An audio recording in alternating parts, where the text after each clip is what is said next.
Welcome everyone, and thank you very much for joining us to have a conversation on greater glider conservation in the Wombat Forest, and particularly the Kangaroo Creek project that we're fundraising for through our Greater Giving for Greater Gliders campaign. Yes, thanks very much for joining us. It's great to have you all. Before we get started, I want to acknowledge that I'm hosting this meeting from the lands of the Dja Dja Wurrung peoples. I also acknowledge the traditional custodians of the various lands on which you are all joining us from, and any Aboriginal and Torres Strait Islander people participating in the meeting today. I pay my respects to elders past, present and emerging, and celebrate the diversity of Aboriginal peoples and their ongoing cultures and connections to the lands and waters of Victoria. As Sash said, I want to give a brief overview of the Kangaroo Creek project, but I want to preface it with some information that really sets the scene and the thinking around this project and why it is as it is and how it's come to be. So while the Kangaroo Creek project has been led by BioLinks, we're a network organisation aiming to support and coordinate community-led conservation efforts across central Victoria. So we're an alliance of community-led groups, and tonight we have representatives from two of them who, without the Kangaroo Creek project, would not have come into being. So that's Gail Osborne, who's the founder and convener of Wombat Forest Care, and John Walters, who's the president of Upper Campaspe Land Care Network. We're really honoured to have you here tonight. It's great to have you. And we've also joined by Paul Foreman, who's the ecologist an ecologist with BioLinks Alliance, and Paul's had a lot to do with the shaping of the Kangaroo Creek project. So great having him along as well. So look, yeah, as Sasha said, after my project overview, we'll open the floor for discussions with a group, with all panelists and yourselves. So Greater Gliders probably don't need a lot of introduction with this group. They are, sorry, I just want to reduce my, 1 second.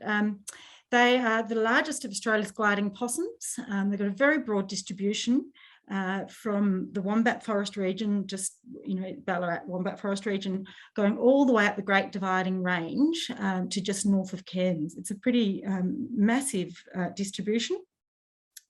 Recently, it looks like there are actually 3 separate species along that entire range, a southern, a central and a northern. But that's really only been very recently confirmed through phylogenetic analysis. They're still often talked about as just being the single species. They're a hollow-dependent animal, absolutely dependent upon hollows for their protection, to live, to breed. So they need large old trees. They need tall forests with trees of a age that have hollows for them to live in. They're foliivores. They live entirely on leaves, and they get both their food and water requirements from gum leaves. Now, they were once common against that along that Great Range that they inhabit, but there have been recent, and I'm talking about recent, in the last 20, 30 years, really very dramatic declines in their population numbers. Here's just to sort of by way of indication of what that decline sort of looks like in Victoria. These are the survey records of greater gliders collected since survey records began to be collected and recorded. Now, the red dots represent surveys that were undertaken since 1990. And if we have a look at just the red dots, you can really see the contraction in the range of the species over the last 30 years. I mean, survey effort will have a little bit to do with the accuracy of that range contraction, but it's such a significant contraction. I think we can say that it really is representing a real contraction in their range. So accordingly, the species been afforded conservation status by Victorian, ACT and Queensland governments, but not the New South Wales governments. They've been classed as vulnerable in those states, and in 2016 they were given national level conservation status, being classed as vulnerable under the EPBC Act. Despite that classification in 2016 by the federal government, there has not been the development of a recovery plan for the species. No recovery plan adopted or in existence as yet. So if we want to conserve them in the wild, we really need to understand what's caused this dramatic crash in their population and extent. And there's been a recent study put out by a group that has been looking at the species for a long time, David Lindemeyer's group over at the ANU, who've been conducting long-term monitoring programs over the last 25 years in the forests of southeastern New South Wales and eastern Victoria. A recent analysis of his long-term monitoring records showed that the decline has been of the magnitude of about 80% of population numbers have been lost over the last 20 years. Really massive crash. And when we look at correlations and in the search for answers for that, for causes of the decline, we can see that what David Lindemeyer and his group have found is that populations were more likely to persist in landscapes that weren't fragmented, that were more intact. And they also found that landscapes that hadn't been subjected to wildfires were more likely to contain populations in healthy numbers. So there was a really long-term decline after the large 2009 fires. And the fire is, what's happening here is the fire is consuming the habitat trees with the large old trees with hollows.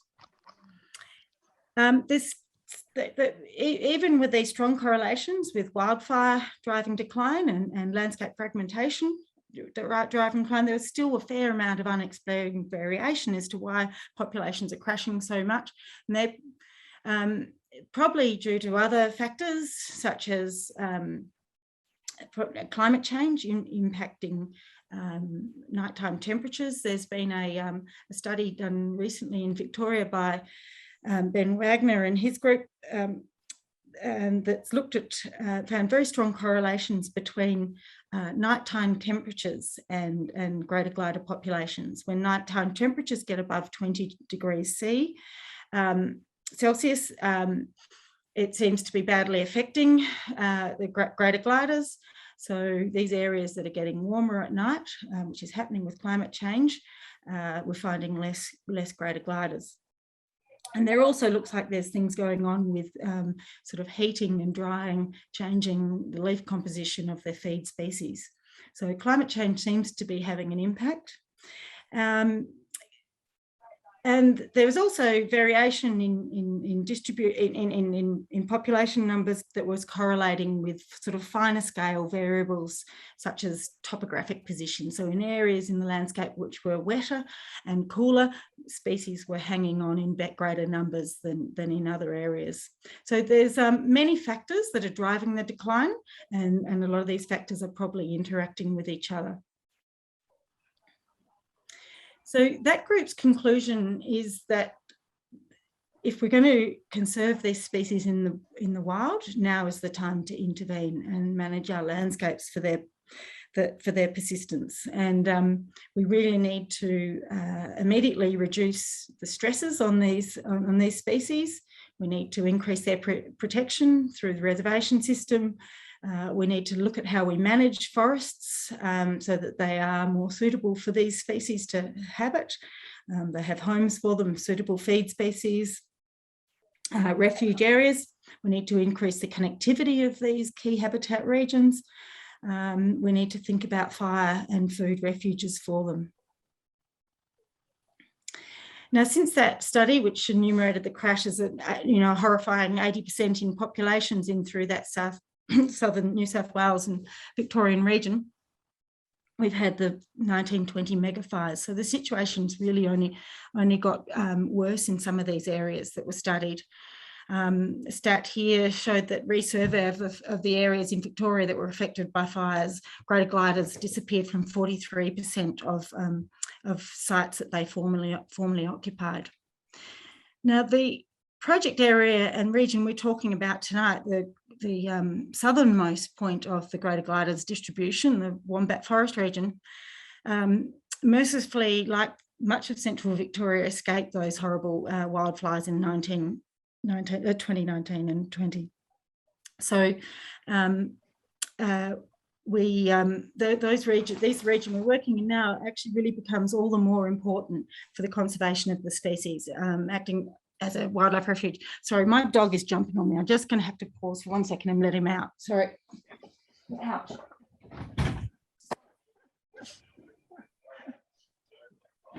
Sorry, the last 3 slides I could sit on my lap the whole time. Really apologise about that. So yeah, picking up on where I was, the Wombat Forest. Here's a map of the Wombat Forest region and Greater Glider survey records. Now, most of these records we have due to the survey, due to the efforts of Wombat Forest Care, the group Gail leads, and these are her efforts. Many of them didn't exist prior to 6 or 7 years ago, when her and her group began really looking for the creatures in the forest. And what they found over that time is that the forest supports unrecorded, many unrecorded populations and really healthy high numbers of Greater Glider species. Now, the Kangaroo Creek project we're going to be talking about soon is this northernmost point of the Wombat Forest, where the Wombat Forest starts extending into private lands along the Kangaroo Creek. Gail and her group's survey efforts and really fabulous advocacy efforts for the region's efforts have secured a promise to protect key areas of the Wombat Forest under the reservation system. In June 2021, the state government, Victorian state government, declared that they had plans to reserve portions of the Wombat Forest. And in fact, if you actually look at the distribution map, I don't know if you can see this strong correlation between Greater Glider distributions and the green trees on that proposed promised national park area that the government has declared. Yes, so so plans to secure to transition the forest from being state forest to into the reserve system. That hasn't been done yet. It's a promise. It's been said that it will be done, declared a national park by 2030. So this is great news for the Greater Glider, but a lot can happen in 9 years, or 8 years since now it is. But like last year, we had some really violent storms ripping through this region, and the Wombat Forest was particularly affected by these big windstorms. This is a drone picture of a portion of the forest, and you can see it almost looks like it's been clear felled, and there were great tracts of the forest that look similar to that after those storms. And the government have deemed to allow forests to go in and do some salvage logging. This is a sort of to clean up after those storms. So while protection is a great gain, this future protection, it hasn't been secured quite yet. And the promised park certainly doesn't cover the entire range that Greater Gliders still occupy in this region. There are still significant populations outside of the promised park, and some of these populations are in particularly significant areas. They're on really important and productive watercourses of the regions, and they're the sort of areas that we've got our eyes on as possibly being future climate refuges for the species, and also as important insurance populations should one of those large mega fires sweep through the Wombat Forest itself. we need populations outside of it that we could perhaps protect in case of such a fire event. A lot of these populations are in areas that are not sort of key habitat and have got other pressures like landscape fragmentation and other land uses affecting them, and they need special consideration from a conservation perspective. So the Kangaroo Creek is one of these areas that is abutting the promised national park along one of the really important waterways, the Kangaroo Creek, it's looking at how we can improve, buffer and protect populations of greater gliders on public land in these significant locations. So here's a map of the Wombat Forest in the bottom right-hand side, the big bit of bush, and some property boundaries. And you can see the Wombat Creek, the Kangaroo Creek in blue. The red properties are the ones that we're looking at in this Kangaroo Creek project. So the project itself began with Upper Campaspe Land Care Network. John Walters, who's with us tonight, had done some initial surveying along those private properties along the creek and found greater gliders. We engaged a professional spotlighter to go back and do some transects in the area of interest and confirm where what species we had and where they were, and there's some results from those initial surveys up there. Found I think over 7 greater glider species on one night, and then also other species, ringtail possums, brushtail possums, sugar gliders, and our species, as you'd expect too in the region. So we've got a bit of a baseline data set to work from and do some planning about planning of the greater project with. The next stage was to assess the remnant habitat on the properties of interest along the Kangaroo Creek. Paul Foreman did some property assessments, vegetation surveys, looking at what existing habitat was there, what condition it was in, and putting the groundwork in to develop detailed conservation plans for each of the 4 properties that we were working along. Here's a sort of a mud map plan for one of the properties. There are a number of actions that really appeared as being sort of the sorts of things that we'd prioritise to improve the condition and extent and habitat value of remnant vegetation on those properties in the region. And one of the key things that came out of the plans was there was a lack of housing stock for greater gliders in the region. While there were some significant large old trees along the floodplain forests of Kangaroo Creek, there was also a lot of regrowth, smaller forest that wasn't old enough to support hollows. So one of the things that we thought could immediately support a greater would support encourage greater population numbers of greater gliders in the region was sort of re-aging these forests by adding artificial housing, artificial hollows for greater gliders.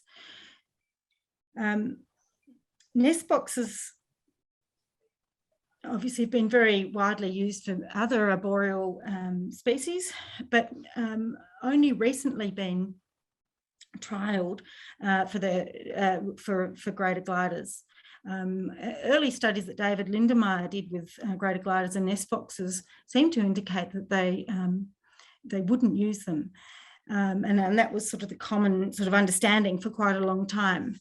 But other groups started designing different boxes and trialling them in different regions, and they have proved to be very effectively uptaken by greater gliders.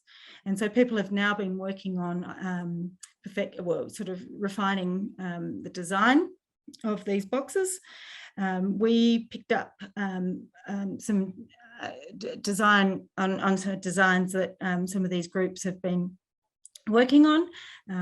The criteria up there, the design is up here as a larger box. It needs to be insulated, and the box also needs to be at least 15 metres high to be effective.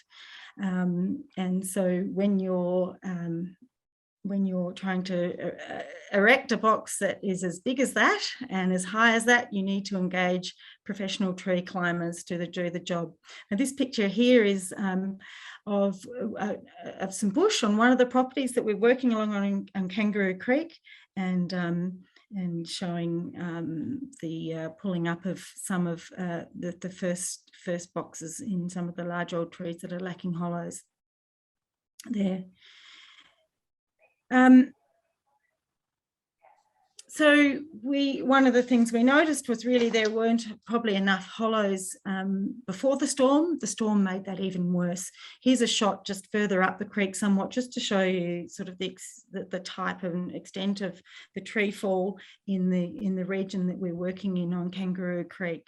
I think we enumerated that, counted that there were 7 hollows on one property lost alone on one of the properties. So significant loss of hollows in those last storms in the area that we're working. Another of the strategies that we are implementing in the Kangaroo Creek area is increasing prey density. So powerful owls prey on particularly the dispersing juvenile greater gliders. They're quite vulnerable when they're leaving their nests and looking for new territory, and easy pickings for powerful owls. Powerful owls have a broad diet. They'll eat ringtails, brushtails and sugar gliders. So the thinking here is if we can increase the numbers of those other species, we're taking the pressure off the greater glider populations. So another thing we're doing is providing more homes for those species, and also thinking about what sort of mid-story species those other possums are feeding on, and trying to increase those numbers. A lot of the forests along the Kangaroo Creek that they're dealing with are really missing that sort of mid-shrub sort of layer that provides food for these other possum species. So that's another part of, that's another thing that we're doing in the region and another action that we're also taking is just thinking about how we can increase the area of the floodplain and surrounding forests in these areas. The farms that we're working with, not all working prop farms, and some of the owners are quite conservation minded and open to managing these properties for conservation, or parts of their properties for conservation. So thinking about how we can revegetate, regenerate habitat to sort of buffer the existing habitat that's there, and create more greater glider habitat. So there's a number of activities that we're planning to take with the landholders, excluding stock from remnant vegetation through fencing, and particularly focusing on protecting and restoring the watercourses on the region, on those properties.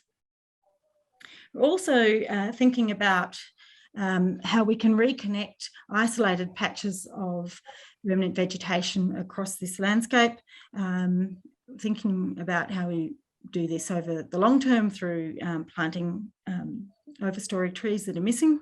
That will take a long time. There could be gains to be made in increasing habitat area by just connecting existing patches that are currently disconnected through using glider poles, which can be, erected, and we know that these species will use and will provide a more immediate way of connecting isolated patches rather than waiting for the 30 or 40 years that it'll take for the trees to grow and reconnect.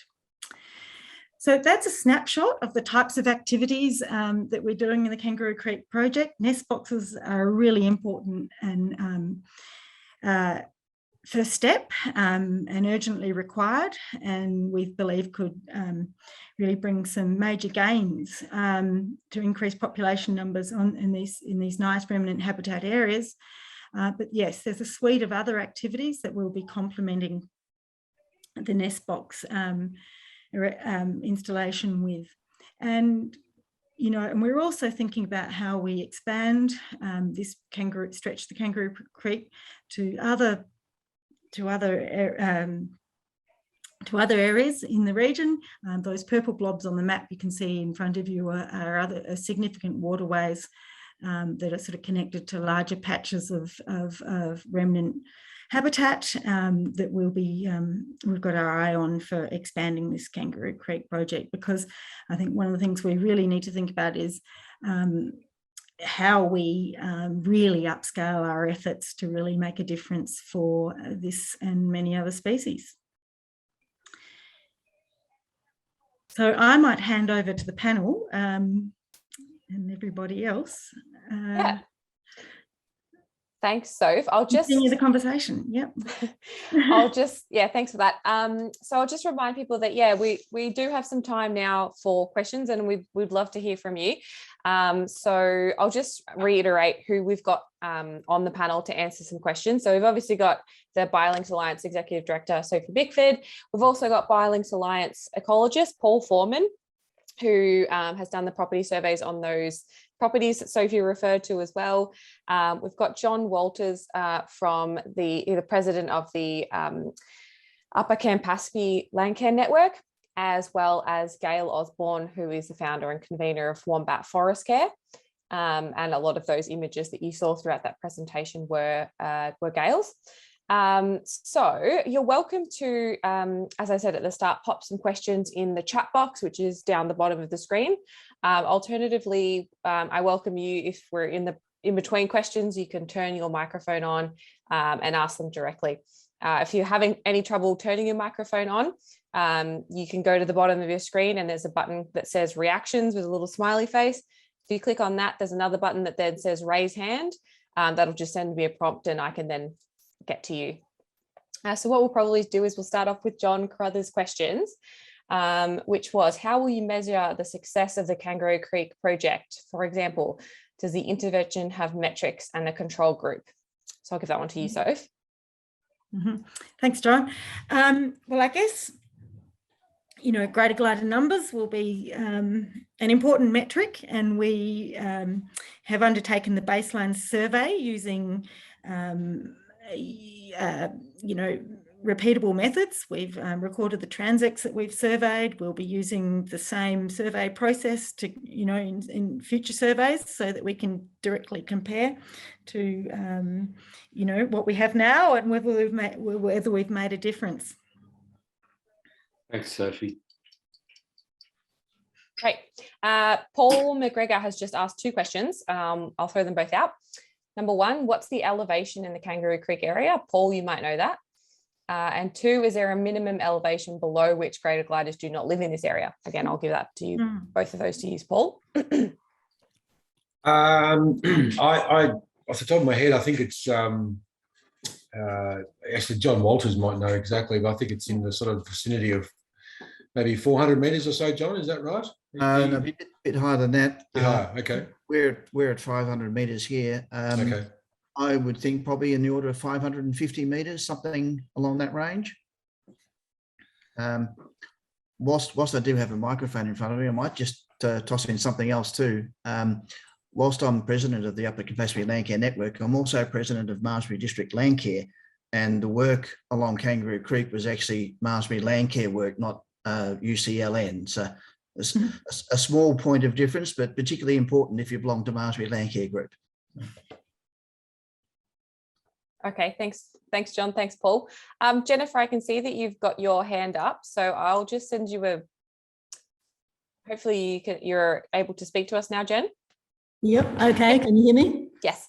Good, thank you. Yep, thanks, Sophie. Interesting thinking about the interaction with other wildlife and competition, unfortunately, like from powerful owls and co. So has there been any good data collection and correlations with the numbers of owls and other possums and together with the greater gliders to see how they've been faring together over the years? That might be a question for Gail or John. Yeah, I can answer a bit of that. Can people hear me? Yes, we can, Gail. Good. What we have seen with powerful owls is that they mainly have ringtail possum prey. And it's really rare for them to have greater glider prey. And I think that's because a ringtail possum has a lot more meat on it. Greater gliders are just this ball of fluff. There's not a lot in there.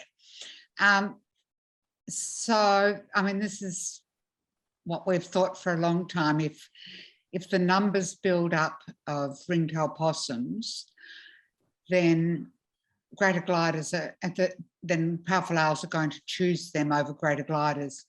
We see breeding powerful owls. We've had chicks calling for food, and just across the creek, we've seen a greater glider. So somehow greater gliders and powerful owls do seem to live quite comfortably together if there's other prey.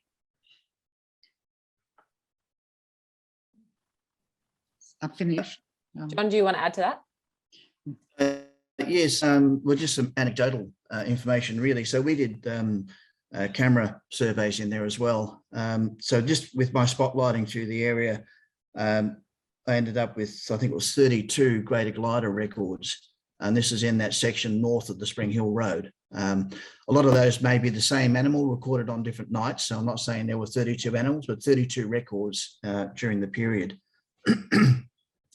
With our camera trapping, we had, I think it was 36 cameras over the space of about 8 months. Went out through there. We recorded 68 mountain brushtails, 33 common brushtails, and I think it was 4 ringtails. And I did pick up maybe 4 or 5 ringtails in our spotlighting stuff as well. So the actual population of ringtails would seem to be fairly low in this particular area. So I'm pretty excited by the prospect of getting other nest boxes in there and trying to boost that population of other prey species. I don't know how the powerful owls go, Gail, with things like the mountain brushtail. They're a bit bigger and usually closer to the ground. They might be a bit more difficult as prey animals. Yes, well, we've never seen a powerful owl with a brushtail possum. So probably they're too big. Yeah. So what powerful owls do is they often hunt at night and they'll bring back the prey and sit on it till the next evening. So when we are searching for powerful owls and find them in a blackwood, which is their common roost, we often see them with the prey under their talons. And in most cases, we see them with brushtail possums, but we've never seen them with with common ringtail possums, and we've never seen them with a brushtail possum. But that doesn't mean they don't take them or they don't take the young. But yes, it's just been an observation. Thank you. Just another little interesting thing that we picked up. So we were, with our camera trapping, we were looking specifically for phascogales, and we managed to record 33 phascogales across those cameras, those camera sites, including in one location where a camera trap was within about 10 metres of where later that night I picked up greater glider in the treetops and phascogales on the camera below. So having that sort of diversity in the forest is fantastic, and obviously any work that's working to help the habitat for the greater gliders will also be helping the other species. So. Absolutely. Thanks, Gail and John. And thanks for your question, Jennifer. I'm going to go to the question from John Carruthers around ecological thinning. How does ecological thinning work in this particular context? E.g., is it that it is a medium term or is it a long-term tactic? That might be for you, Paul. Yeah, I might answer that one. Thanks for the question, John.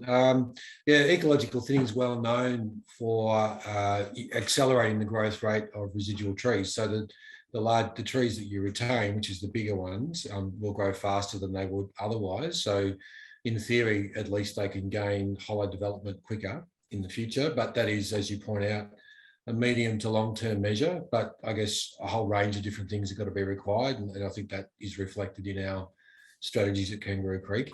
The other thing is that it opens up the forest canopy and allows more light to the ground layer, so it can boost understory regeneration. So the grasses, the herbs, and the wattles and shrubs on the ground layer can be improved. And as we mentioned before, that does boost or can boost the population of some of these other mammals. And I suppose the other thing to keep in mind too is that if you have a sparser canopy, it is possible that could reduce the fire potential or the fire risk in some of these areas, and that's a really big issue long term. We saw the devastation over in the east in 1920, and we don't want to repeat that here, but I guess the way things are going, it's possible that it will happen, and in which case we want to try and minimise the impact and ensure we have patches still left unburnt should a disastrous fire occur. Thanks, Paul. Really good answer. Thank you. I think that actually leads on to the next question, which is from Paul, but it might be one for you to answer, Gail. What is the extent of planned burns in the Wombat and their role in destroying hollow-bearing trees? A Lucas Bluff 2016 survey in East Gippsland indicated a 25 to 30% loss of habitat with each burn. Are there planned burns in the Wombat, Gail, that you are aware of and their impact? Yes, there are planned burns, and I think we're in constant disagreement sometimes with DWELP about the burns, because they do destroy hollow-bearing trees. DWELP in the Wombat try very, very hard to protect trees with hollows. So they rake the debris away from the trees. If the trees are close to tracks, mainly when the trees are close to tracks, they have given us tags to tag trees that we see greater gliders emerging from the hollows. So that their efforts are quite good, but regardless of that, we still see this loss of hollow-bearing trees. So in the Hepburn, north of Hepburn, in the Wombat State Forest near Basalt, there was a very, very large burn. And on that burn, there were 2 pre-European trees. Pre-European settlement trees. So one of them, they've spent a lot of time, looked like they put a lawnmower around it, and they managed to protect that tree. But the second one, somehow, even with all the things that they tried to do, is now on the ground. When you've got a hollow, sparks often just fly in and then just smoulder. And it can be a week later, the whole tree's lost. So there's a big problem with planned burns and protecting hollow-bearing trees. And we do, every single burn that the department do, we lose hollow-bearing trees. Yep. Balance. I'm hoping we can answer 2 more questions, and then we may wrap up after that. I know some people may need to leave, so we'll just try and get through these 2, and then we'll wrap things up. Louise Barton. So we've lost ringtail possums when the cleared willows from the Campaspe River. We've revegetated, but they have not returned. Do ringtail possums use greater glider nest boxes? So, do you know, Sophie? Well, I don't actually know what that. I presume they would go in them if they were there, because I know that there's a fair bit of flexibility around the types of size and types of hollows that some of these smaller arboreal mammals will use. But you could get smaller sort of ringtail boxes that would be easier to erect and yeah, less bulk and weight, and try them. But yeah, I probably need to see this. It's curious that they haven't come back. Has there been revegetation of other species, Louise, or is there just not enough tree cover on that area now it's been cleared? Can you hear me? Yep. Well, the revegetation program, I think, started about 30 years ago now. So it's still a lot of the vegetation is still not nowhere near mature, but we haven't seen a return at all from of the ringtail. So I mean, there could be other factors. There's been a lot of pollution down there, as you know, so there could be other factors. But they were there when the willows were there. We had ringtail possums everywhere, but they certainly haven't returned. So I just don't know. But it would be interesting to see whether we should try and do something to provide some artificial nesting boxes for them. So that was the reason for my question. Yeah, I think John has something to add. Yes, well, I was really going to just allude to, it's 30 years of revegetation. You really don't have hollows forming in that sort of time frame. It's still a very young forest, and ringtails don't always. Very occasionally, I find drays, but they don't always use drays. Often they will nest in. But the other thing, of course, is a ringtail nest box is a lot cheaper to produce. It's smaller. It doesn't need to be installed at such a great height. So it is fairly well compared to the difficulty of getting hollows established for greater gliders, artificial hollows established for greater gliders. It's a fairly simple process to get them in for the ringtails. Thank you. Yeah. Thanks, Louise. And thanks for your answers, Sophie and John. Okay, I think we're going to get to one more question, which will be the last one before we wrap up. So this one's from Bert. It's a bit of a long one, and anyone can answer. I'm probably going to go to Sophie first, though. Are greater gliders residing at all of the sites we're being targeted? So presumably, Bert's talking specifically about those properties along Kangaroo Creek as the sites. Given that greater gliders are notoriously slow to recolonize sites, which we've just spoken about, where there have been loss, have you modelled or calculated the rate at which the population might increase? What are we expecting?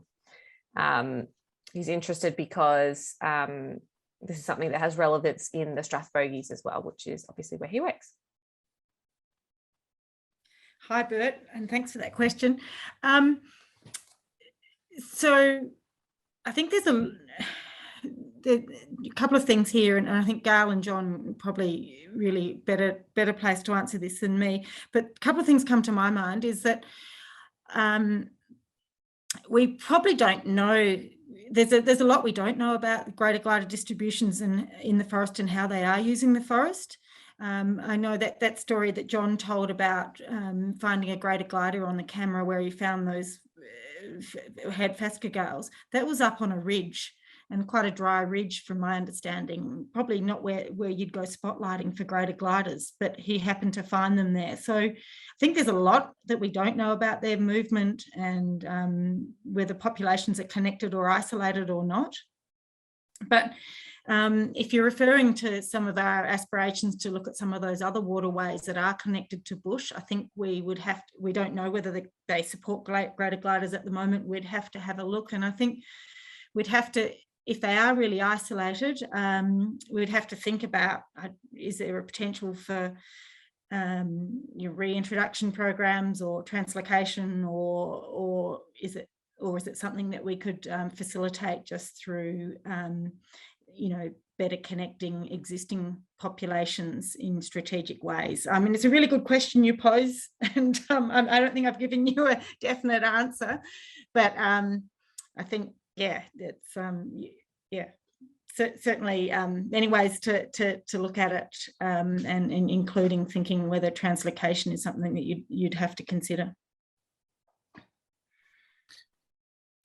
Certainly, to answer the first part of the question, are they present? I've had no difficulty in finding greater gliders along the Kangaroo Creek Valley. In virtually every area I've surveyed in through there, I'll find gliders. Some areas have greater numbers than others. So I think it's probably the primary important thing to do is to ensure that we retain that connectivity along the Kangaroo Creek from its headwater start up near Littlehampton. And a lot of Malmesbury Landcare's work is about improving that habitat along that waterway and trying to keep gorse. For example, there's a big patch of gorse was in the forest there, 8.5 hectares of gorse in the middle of the forest, and we argued that was such an incredible threat. We had greater gliders in the trees above the gorse, and of course, if you've ever seen gorse burn, you'll know that a fire through that area would produce some pretty massive flame height and a lot of smoke, which would be a threat to the greater gliders. So we've been able to deal with those sorts of things and have ongoing programs to keep that managed and under control. But some of the things that I was finding is we're not just finding them up along the waterway, where commonly you find them in that sort of wetter country where the trees are healthier, there's perhaps better food, nutrition and so on in the trees. When you get away on the drier ridges, things are a bit harsher, but we are finding them on the drier ridges, but we're also finding them in the side gullies and the next gully over. They're spread a bit more across the forest perhaps than we realise, and we tend to do our surveys where we have easy access, but of course access is not a problem for a glider. It will go where it feels the habitat is good. So I think there's potential for fairly good numbers across the district if we can provide ongoing continuity of habitat. I think the beauty of this particular project is what we're looking to do here is actually extend that habitat into the private property and maybe extend it further downstream. And that's going one step further. It's not just preserving, it's trying to enhance and build habitat. Awesome. Thanks, John. Thanks, Soph. Hopefully that answered your question. But Heath, just for anyone who's interested, Heath has dropped in a resource from Gardening Australia on how you could potentially create hollows using weed trees by cutting them in yourself. I think that's everything. Yeah, so I'm going to pass back to Sophie now to just do a very quick final wrap up of our conversation. Thanks, Sasha, everyone. Look, thank you all for coming. It's really always so heartening to know that there's so much interest in the type of work we're trying to do. I reckon this project's a really good example of the absolute need and power of community in leading conservation. What Gail and her group have achieved with, gaining the promised protections on the state forest is inspirational, and we need a lot more of it, and it wouldn't have happened without that hard work and persistence from Gail and her group. And John and his land care network are now working more across the private lands and really bringing a stronger focus of biodiversity conservation to land care in this region. And we're starting to see all the groups collaborating and learning about how much more we can do together. So it really, this has all been done largely without government funding. There really still is very little. We all know there's just a great paucity of government funding for biodiversity conservation as a whole. And certainly not enough for the type of bottom-up community-led conservation that we're doing here, and that we're hopefully demonstrating to you is just so powerful and needed. So I guess we're running this campaign to continue to do more of this. And we hope that you might be able to make a tax-deductible donation through either our Chuffed page. And the funds will go directly to this Glideways program and Kangaroo Creek project specifically at the moment. But if you've been inspired today and wish to speak to someone, to speak more to us about the program and getting involved, please contact Ellie. I think Sash will put Ellie's contact details in the chat. Also, maybe think about if you're in the region, whether you want to join Wombat Forest Care and help them in all the work that they're doing, or if you've got a property and you're interested in land care and you're also in this region, perhaps one of the land care groups that's involved with the Upper Campaspe Land Care Network. Both have got, which as I said, have got some fabulous biodiversity related programs. Thanks again for joining us. Really tremendous to have you. Yeah, good night.